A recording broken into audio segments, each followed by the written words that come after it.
आप देख रहे हैं 7 न्यूज। मैं आपके साथ मोहम्मद सलमान जुनैदी।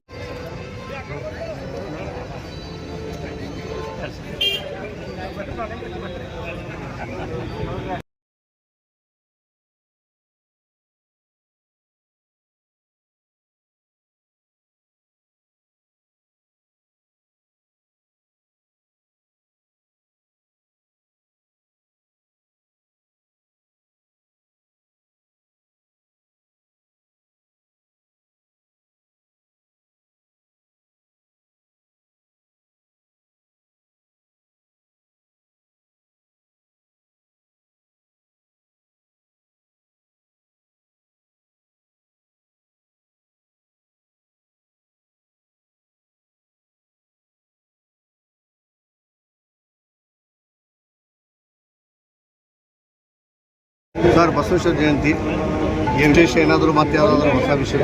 ವಿಶ್ವಗುರು ಬಸವಣ್ಣವರ ಇವತ್ತು ಜನ್ಮ ದಿವಸ ಮತ್ತು ಹಿಂದೂ ಸನಾತನ ಹಿಂದೂ ಧರ್ಮದಲ್ಲಿ ಅಕ್ಷರ ಭಾಳ ಪವಿತ್ರವಾದಂಥ ಒಂದು ಮಹಾರಾಜರು. ಇದರ ಪ್ರಕಾರ ನಿನ್ನೆ ಆಗಿಸ ಒಂದು ತಗಲು ಅದು ಎರಡೂ ಮೊದಲು ಶಿವಾಜಿ ಮಹಾರಾಜರು ಬಸವಣ್ಣವರು ಒಂದೇ ಇನ್ನೊಂದು ದಿವಸ ಮುಂದೆ.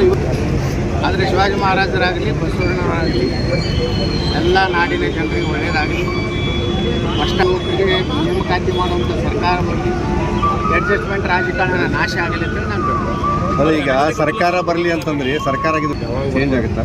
ಚೇಂಜ್ ಯಾಕೆ ದೇಶನಾಗ ಮತದಾರರು ಚೇಂಜ್ ಆದರೆ ಯಾರು ಏನು ರಾಜ್ಯದಲ್ಲಿ ರಾಜ್ಯ ಸರ್ಕಾರ ಆಗಿದ್ರೆ ಉಳಿ ಮತ್ತು ಬೇರೆ ಸರ್ಕಾರ ರಾಜ್ಯ ಸರ್ಕಾರ ಚೇಂಜ್ ಆಗುತ್ತೆ. ಏನು ಹೈಕಮಾಂಡ್ ಇದೆ ಅಲ್ಲ, ಹೈಕಮಾಂಡದಲ್ಲಿ ಟೆಂಡರ್ ನಡೆದಿದೆ. ಡಿ.ಕೆ. ಶಿವಕುಮಾರ್ ಕೊಡ್ತಾರೆ, ಸಿದ್ದರಾಮಯ್ಯ ಬಿಟ್ಟು ನಡೆದಿದೆ. ಇನ್ನೂ ಅದು ಕೊನೆಯ ಫೈನಲ್ ಆಗಿಲ್ಲ. ಅದು ಕೊನೆಯ ರಾಹುಲ್ ಗಾಂಧಿ ಅನೌನ್ಸ್ ಮಾಡ್ತಾರೆ. ಕಾಂಗ್ರೆಸ್ ಶಾಸಕ ರಾಜಣ್ಣ ಅವರೇ ಈಗ ವ್ಯಕ್ತಪಡಿಸ್ತಾ ಇದ್ದಾರೆ, ಸಿದ್ದರಾಮಯ್ಯ ಅವರು ಅಸಹಾಯಕರಾಗಿದ್ದಾರೆ, ಮಾಡ್ತಾ ಇಲ್ಲ. ರಾಜಣ್ಣ ಅವ್ರು ಹೇಳಿದ್ದು 100% ಸತ್ಯ ಇದೆ. ನನ್ನ ಹಾಗೆ ರಾಜಣ್ಣ ಅವರು ಸಹ ಕಾಂಗ್ರೆಸ್ನಲ್ಲಿ ನೇರವಾಗಿ ಮಾತಾಡೋದು. ಅವರು ಸಿದ್ದರಾಮಯ್ಯನವರು ಭಾಳಷ್ಟು ಸಿದ್ದರಾಮಯ್ಯ ಫಾಲೋವರ್ಸ್ ಬಳಿ ಈ ಒಂದು ಭಾವನೆ ಬಂದಿದೆ. ಒಂದನೇದು ಸಿದ್ದರಾಮಯ್ಯನವರು ಮೊದಲಿನ ಸಿದ್ದರಾಮಯ್ಯ ಇಲ್ಲ, ನಂಬರ್ 1. ಇದು ವಿಧಾನಸಭೆದಾಗ ಬೆಳೆ. ಮೂರನೇದು ಅವರು ಸಿದ್ದರಾಮಯ್ಯನವರು ಏನು ನಿರೀಕ್ಷೆ ಇಟ್ಟಿದ್ರು ಜನ, ಆ ರೀತಿ ಸರ್ಕಾರ ಕೊಡಲಿಲ್ಲ. ಇದು ಮೂರರಲ್ಲಿ ಸಿದ್ದರಾಮಯ್ಯನವರು ವಿಫಲರಾಗಿದ್ದಾರೆ. ರಿಸಲ್ಟ್ ಬರೋಕ್ಕಿಂತ ಮುಂಚೆನೇ ಕಾಂಗ್ರೆಸ್ನಲ್ಲಿ ವಿಕೆಟ್ಗಳ ಮೇಲೆ ವಿಕೆಟ್ ಬೀಳ್ತಾ ಇದ್ದಾರೆ. ಇದರ ಅರ್ಥ ಕಾಂಗ್ರೆಸ್ಸು ಎರಡೂ ಕಡೆ ಸೋಲ್ತಿದ್ದಾನೋ ಅಂತ ಶುಭ ಸೂಚನೆ. ಆ ಶುಭ ಸೂಚನೆ ಸಿಕ್ಕಿದ್ರಿ ನನ್ನ ಪವಾಡ ಏನಿಲ್ಲ. ನಾಳೆ ನೀವೆಲ್ಲ ಹೊಡಿತೀರಿ ಕೆಲವೊಂದು ಅದಾವು. ಆ ವಿಜಯ ಕರ್ನಾಟಕದ ಫೇಮಸ್.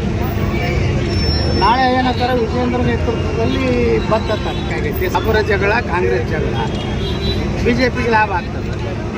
ಇಲ್ಲಿ ಬಾಗಲಕೋಟ್ನಾಗಂತೂ ಗುರ್ತೈತಿ, ಅವ್ರ ಸ್ಟೇಟ್ ಎಲ್ಲನೂ ಗೊತ್ತದ. ಅದಕ್ಕೆ ಕ್ರೆಡಿಟ್ ನೀವು ನಾಳೆ ಇವೆರಡೂ ಕ್ರೆಡಿಟ್ ಅವ್ರು ಕೊಡ್ಲಾಕಂತೇಳಿ ಸಾಯಂಕಾಲ ಎಲ್ಲ ಚಾನಲ್ದವ್ರು ಒಂದೊಂದು ತಾಸು ಮಾಡಿದ್ದಾರೆ. ಈಗ ಹಣೆ ಬಂದರು ಹಿಂದುತ್ವ ಸೊಲಾಗಿ ಬರ್ಲಾಕಂತ BJP ನಾಯಕತ್ವ ರಾಜ್ಯದಲ್ಲಿ ಸಂಪೂರ್ಣ ವಿಫಲ ಆಗಿದೆ. ಈಗ ಮಹಿಳಾ ಮಸೂದೆ ನೋಡ್ರಿ, ಕಾಂಗ್ರೆಸ್ ಅಂದರೆ ಮಹಿಳಾ ವಿರೋಧಿ. ಇದು ನಾವಿದ್ದಾಗ ಅಟಲ್ ಬಿಹಾರಿ ವಾಜಪೇಯಿ ಅವರು ತರಬೇಕು ಮಹಿಳಾ ಮೀಸಲಾತಿ ಅಂತಾದ್ರೂ ಸಹ ಕಾಂಗ್ರೆಸ್, ಮುಲಾಯಂ ಸಿಂಗ್ ಯಾದವ್, ಲಾಲು ಪ್ರಸಾದ್ ಯಾದವ್ ಎಲ್ಲರೂ ವಿರೋಧ ಮಾಡ್ತಾರೆ. ಸುಮ್ಮನೆ ಒಂದು 70 ನೋಡ್ರಿ, ಸುಮಾರು 260-70 ಜನ ಮಹಿಳೆಯರು ಹೋಗ್ತಿದ್ರು. ಇವತ್ತು ಬಸವಣ್ಣವರು ಸಮಾನತೆಯನ್ನು ಸಾರಿದಂಥ ಇವತ್ತೇನಾದರೂ ದೇಶದಲ್ಲಿ ಮಹಿಳೆಯರಿಗೆ ಮೋಸ ಮಾಡಿದಂಥವ್ರು ಯಾರಪ್ಪ ಅಂದರೆ ಕಾಂಗ್ರೆಸ್ಸು, ಹೆಣ್ಮಗಳಾದಂಥ ಸೋನಿಯಾ ಗಾಂಧಿ. ಈ ಹೆಣ್ಮಗಳಿಂದ ಈಗೇನು ನೈತಿಕತೆ ಇದೆ ಕಾಂಗ್ರೆಸ್ ಮಹಿಳಾ ಘಟಕಗಳಿಗೆ? ಮಹಿಳಾ ಲೀಡರ್ಗಳಾದ್ರೆ ಕಾಂಗ್ರೆಸ್ಸಿಗೆ ಏನು ನಾಚಿಕೆ ಇದೆ? ಅವ್ರಿಗೆ ಎಲ್ಲ ರಾಜೀನಾಮೆ ಕೊಡಬೇಕಾಗಿತ್ತು. ಅವ್ರಿಗೆ ಮಹಿಳೆಯರ ಒಂದು ಆಯಿತು, ಬಸ್ ಕೊಟ್ಟರಾಯ್ತು, ಅದಕ್ಕೆ ನಮ್ಗೆ ಓಟ್ ಹಾಕ್ತಾರೆ ಅನ್ನೋಂಥ ಏನು ಕಲ್ಪನೆ ಇದೆಲ್ಲ ಮುಂದಿನ ವಿಧಾನಸಭೆ ಲೋಕಸಭೆದಾಗ ತಿಳಿಸ್ತಾರೆ. ಇದು ನರೇಂದ್ರ ಮೋದಿಯವರು ಹಿನ್ನಡೆ ಅಲ್ಲ, ಇದು BJP ಹಿನ್ನಡೆ ಅಲ್ಲ, ಇದು ಹಿನ್ನಡೆ ಕಾಂಗ್ರೆಸ್ಸಿಗೆ. ನರೇಂದ್ರ ಮೋದಿಯವರು ಏನು ಮಹಿಳಾ ಮೀಸಲಾತಿಯನ್ನು ಕೊಳ್ಳಾರ್ದಕ್ಕೆ ಏನು ಮಾಡ್ಯಾರ ಅಂದ್ರೆ ನರೇಂದ್ರ ಮೋದಿಯವರು ಇದರಲ್ಲಿ ಗೆದ್ದಿದ್ದಾರೆ, ಗೆದ್ದಿದ್ದಾರೆ. ಕಾಂಗ್ರೆಸ್ ಗೆದ್ದು ಸೋತಿದೆ. ಹಿಂಗಿದೆ ನಿರುದ್ಯೋಗಿಗಳ ನೋಡಿ. ಇಡೀ ರಾಜ್ಯ 78,000 ಹುದ್ದೆಗಳು ಮತ್ತು ಈ ನಿಗಮ ಮಂಡಳಿಗಳು 1 ಲಕ್ಷಕ್ಕೆ ಸಮೀಪ ಉದ್ಯೋಗಗಳ ಖಾಲಿ ಹೆಚ್ಚು ಕಡಿಮೆ 4 ಲಕ್ಷ ಸಮೀಪ ಉದ್ಯೋಗ ದಿವಾಳಿ ಆಗಿದೆ. ಹಣ ಇಲ್ಲ, ಬರೀ ಗ್ಯಾರಂಟಿ. ಈ ಸಲನೂ 1,16,000 ಕೋಟಿ ರೂಪಾಯಿ ಸಾಲ ತೆಗೆದಾರ. ಎದ್ರ ಸಲ ತೆಗೆದಾರ? ಅಭಿವೃದ್ಧಿ ಸಲ ತೆಗೆದಾರ ಅಥವಾ ಕೃಷ್ಣ ನೀರಾವರಿ ಪೂರ್ತಿ ಮುಗಿಸ್ತೀನಿ ಅಂತ ತೆಗೆದಾರ? ಏನೂ ಇಲ್ಲ, ಕೇವಲ ಸರ್ಕಾರಿ ನೌಕರರು ಸಂಬಳ ಮಾಡಬೇಕಾಗಿದೆ, ಗ್ಯಾರಂಟಿ ಇದನ್ನು ಮೇಕಪ್ ಮಾಡ್ಕೊಂಡು. ಇದರಿಂದ ಕರ್ನಾಟಕದ ಅಭಿವೃದ್ಧಿ ಆಗ್ತಾ ಇಲ್ಲ. ನಿರುದ್ಯೋಗ ಯುವಕರಿಗೆ ಇವತ್ತು ಏನು ಸಿಗಬೇಕಾಗಿತ್ತು ನೌಕರಿ, ಅದು ಸಿಗ್ತಾ ಇಲ್ಲ. ಅದಕ್ಕೇ ನಾವು ನಾಳೆ ಬಿಜಾಪುರನ ಕರೆ ಕೊಟ್ಟಿದ್ದೀವಿ. ಆದರೆ ಪೊಲೀಸರು ರಾಜ್ಯ ಸರ್ಕಾರದ ಒಂದು ಒತ್ತಡದಿಂದ ಈ ಒಂದು ಏನು ಅನುಮತಿಯನ್ನು ನಿರಾಕರಿಸ್ಯಾರ. ನಾವು ಇದನ್ನು ಕಲಬುರಗಿ ಪೀಠದಲ್ಲಿ ಚಾಲೆಂಜ್ ಮಾಡಿ ನಾವು ಹೋರಾಟ ಬಿಡುವುದಿಲ್ಲ. ನಾನು ಯುವಕರ ಜೊತೆ ಇರ್ತೀನಿ, ಕರ್ನಾಟಕದ ನಿರುದ್ಯೋಗ ಯುವಕರ ಜೊತೆಗೆ. ನಾಳೆ ಇನ್ನೊಂದು 15 ದಿವಸದಲ್ಲಿ ನಾವೆಲ್ಲ ಇವ್ರ ಜೊತೆ ಚರ್ಚೆ ಮಾಡಿ ಬಿಜಾಪುರದಿಂದ ಬೆಂಗಳೂರು ಚಲೋ ಕಾರ್ಯಕ್ರಮ ಕೊಡ್ತೀವಿ. ಅಲ್ಲಿ ಸುಮಾರು 1 ಲಕ್ಷ ಯುವಕರು ಸೇರಿಸಿ ಏನು ನಾವು ಹೋರಾಟ ಮಾಡ್ತೀವಿ. ಸರ್ಕಾರದ ಪತನದ ಮೊದಲನೇ ಹೆಜ್ಜೆ ಆಗ್ತದೆ. ನಾನು ಸಿದ್ದರಾಮಯ್ಯ ಸರ್ಕಾರಕ್ಕೆ ಎಚ್ಚರಿಕೆ ಕೊಡ್ತೀನಿ, ತಕ್ಷಣ ನೇಮಕಾತಿ ಪ್ರಾರಂಭ ಮಾಡಬೇಕು. ನಮ್ಮ ನಿರುದ್ಯೋಗ ಯುವಕರಿಗೆ ಉದ್ಯೋಗ ಕೊಡಬೇಕು. ಯಾರಿಗೆ ನಿರುದ್ಯೋಗ ಯುವಕರು ಉದ್ಯೋಗ ತಗೋತಾರಲ್ಲ ಅವ್ರಿಗೆ ಯಾವ ಇವುಗಳನ್ನು ಕೊಡುವ ಅವಶ್ಯಕತೆ ಇಲ್ಲ. 2,88,000 ಉದ್ಯೋಗಗಳನ್ನು ತುಂಬಿಟ್ರೆ 2,88,000 ಕುಟುಂಬಗಳು ಏನು ಅವ್ರ ಅನುಕೂಲ ಆಗ್ತದೆ. ಅಂಥವ್ರಿಗೆ ಏನು ಗ್ಯಾರಂಟಿ ಬೇಕಾಗಿಲ್ಲ. ಕಾಂಗ್ರೆಸ್ ಸರ್ಕಾರದಲ್ಲಿ ಪ್ರತಿಭಟನೆ ಮಾಡಲಿಕ್ಕೂ ಅನುಮತಿ ಕೊಡೋದು. ಹೌದೌದು. ಇವತ್ತು ಏನು ಹಿಂದೆ ಇಂದಿರಾ ಗಾಂಧಿ ಎಮರ್ಜೆನ್ಸಿ ತಂದಿದ್ರಲ್ಲ, ಇವತ್ತು ಸಿದ್ದರಾಮಯ್ಯನ ಎಮರ್ಜೆನ್ಸಿ ನಡೆದಿದೆ. ಸಿದ್ದರಾಮಯ್ಯರವರು ಈ ರೀತಿ ಯುವಕರು ತಮ್ಮ ಬೇಡಿಕೆ ಬೇಡಬೇಕಲ್ರಿ, ಯಾರ್ಯಾರಿಗೂ ಪರ್ಮಿಷನ್ ಕೊಡ್ತಾರೆ. ಆದರೆ ಇವರು ತಮ್ಮ ಈಗ ನೋಡ್ರಿ, ಅವರು ನಾವೇ ಆತ್ಮಹತ್ಯೆ ಮಾಡ್ಕೋತೀವಿ ಅನ್ನೋದು ವೆಚ್ಚ ಮರಣ ಅದನ್ನು ಮಾಡ್ತೀವನ್ನೋಂಥ ಪರಿಸ್ಥಿತಿ ಯುವಕರು ಬಂದಾರ.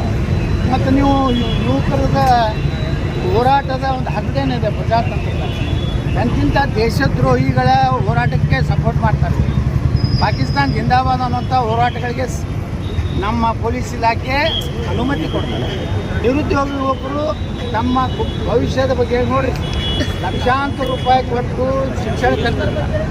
ಅವರಿಗೆ ಇವತ್ತು ನೌಕರಿ ಇಲ್ಲ ಅಂದರೆ ಅವ್ರು ಏನು ಮಾಡಬೇಕು? ಏನು ಅವ್ರೇನು ದಯಾಮರಣ ಏನು ಇದನ್ನು ಬೇಡ್ತಾ ಇದ್ದಾರೆ, ಅದನ್ನಾದರೂ ಕೊಡಲೇದು. ಅದರೇ ಅನುಮತಿ ಕೊಟ್ಟು ಅಂದರೆ ಸಿದ್ದರಾಮಯ್ಯ ಸರ್ಕಾರ ದಿವಾಳಿ ಆಗಿಬಿಟ್ಟಿದೆ. ಅದಕ್ಕೆ ನಾವು ಯುವಕರ ಜೊತೆ ಇರ್ತೀವಿ. ಆ ಬೆಂಗಳೂರು ಚಲೋ ಕಾರ್ಯಕ್ರಮ ಮಾಡ್ತೀವಿ. ಅಷ್ಟೇ ಅಲ್ಲ, ಮುಂದಿನ ತಿಂಗಳು ನಾನು ಒಂದು ನೋಡಿ ಕರ್ನಾಟಕದಲ್ಲಿ ಹೊಸ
ಅಂತ ಅಭಿಪ್ರಾಯ ಅವರ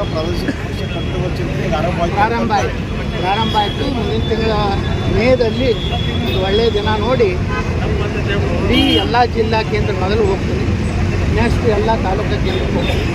ಎಲ್ಲ ಹಿಂದೂ ಸಂಘಟನೆಗಳನ್ನು, ನಿರುದ್ಯೋಗ ಯುವಕರನ್ನು ಹಾಗೂ ಅಭಿವೃದ್ಧಿ ಚಿಂತನೆ ಮಾಡುವಂಥ ಬಿಟ್ಬಿಟ್ರೆ ಸರ್ ಮರಳಿ ಬಿಜೆಪಿ ಹೋಗೋದು ಏನು ನೋಡೋಣ ಸರ್. ಚಿನ್ನೇನು ಬುಲ್ಡೋಸರ್ ಯಾವುದು ಬುಲ್ಡೋಸರ್ ಚುನಾವಣಾ ಆಯೋಗದವ್ರು ಯಾವ್ದು ಕೊಡ್ತಾರೆ? ಅಲ್ಲ ಎಲ್ಲ ನೀವೇನಾದ್ರು ಶಿಫಾರಸ್ ಮಾಡಿ ಕೊಡ್ಸಿದ್ರೆ ಅಲ್ಲ ಭಾಳ ಅಭಿಪ್ರಾಯ ಇದೆ. ನಾ ಮೊದಲು ಅಭಿಪ್ರಾಯ ತೊಗೋತೀನಿ ಇಡೀ ರಾಜ್ಯದಲ್ಲಿ. ಇಡೀ ರಾಜ್ಯದ ಅಭಿಪ್ರಾಯ ತೊಗೊಂಡು ಮುಂದೆ ಏನು ನಿರ್ಣಯ ಮಾಡ್ತಿದ್ರೆ ಮಾಡ್ತೀನಿ.